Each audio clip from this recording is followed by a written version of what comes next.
The year was 1967. Muscle cars were all the rage, and one of the hottest was the Chevrolet Camaro SS. This car looked mean with its aggressive styling. The front grille was blacked out to make it look tough, and it had a big hood scoop to feed air to the big V8 engine under the hood.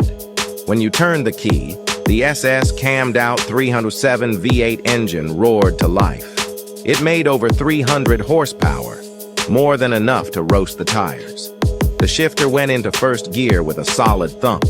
These cars were built for stoplight drags. The SS package got you a beefed-up suspension for better handling, and big disc brakes to help bring this beast to a stop. The exhaust rumbled out the back through chrome tips. It sounded like raw American muscle. Cruising down the main strip, heads turned to watch the triple black 1967 SS Camaro drive by. Everyone wanted one of these ultimate street machines. With the radio blasting out rock and roll, the Camaro SS was king of the road in 1967.